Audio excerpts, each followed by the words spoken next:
Hello মা, কেমন আছো? শুনলাম গ্রামে নাকি একটি ভূত চলে আসছে, সাতচন্নি। আমি তো শুনলাম, শুনে আমার তো খুব খারাপ লাগলো। আচ্ছা দেখি আমি আজকে আসতে পারি বাড়িতে। আচ্ছা মা, ঠিক আছে। রাজন ভাই, কার সাথে কথা বলছিস না? এ তো আজ হইল, আমি ঘুম থেকে উঠে আসলাম তোমার আওয়াজ শুনে। এই শুভ, আর বলিস না রে, অনেক কষ্টে বাড়ি থেকে আসছিলাম। এখন শুনি আমাদের গ্রামে নাকি একটি পেতনি চলে আসছে। এখন কি করা যায়? তুই আমার লোক যেতে পারবি? আয়, একসাথে আমরা দুইজন চলে যাই। আয় জলদি। এই কথা বলে রাজন এবং শুভ তার বাড়ির দিকে রওনা দিয়ে দিল। বাড়ির পথে যাওয়ার সময় অনেক জঙ্গল পেরিয়ে যেতে হলো। তারপর এক সাতচন্নির সাথে ওদের দেখা হয়। রাজন ভাই, এত ভয়ঙ্কর জঙ্গলের দিক দিয়ে কিভাবে তোমার বাড়িতে যাব? এত ভয়ঙ্কর জঙ্গল।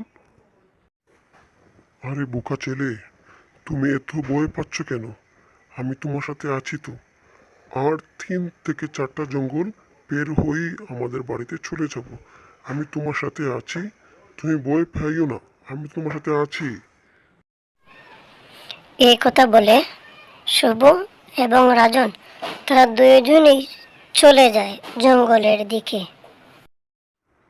আরে রাজন, এত ভয়ঙ্কর জঙ্গল, কিভাবে বের হওয়া যায়? একটু তাড়াতাড়ি বুদ্ধি করে বল।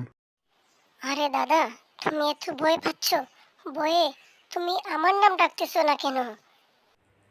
এটা তো ভয় পাওয়ার জায়গা নয়। এখানে যে আসে তোকে আমি আস্ত গিলিয়ে খেয়ে ফেলি।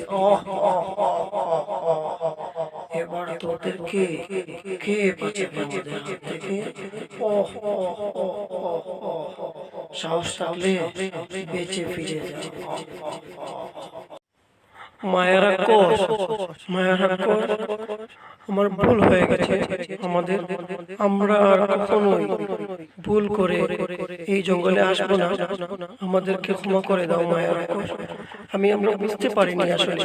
আমরা শুনছি আমাদের গ্রামে কি একটি ভূত চলে আসছে, তাই ওদেরকে দেখার জন্য যাইতেছি।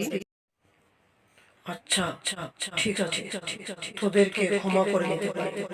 তোমরা যদি প্রতিদিন আমাকে দুটো করে মানুষ নিয়ে আসতে পারিস, তাহলে তোদেরকে ক্ষমা করে দেব। কখনো যেন মিস না হয়, না হলে তোর বাড়িতে গিয়ে তোর গার মধ্যে আমি খাবো।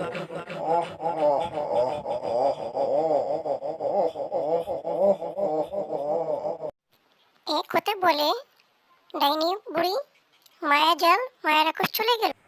সবাইকে অসংখ্য ধন্যবাদ।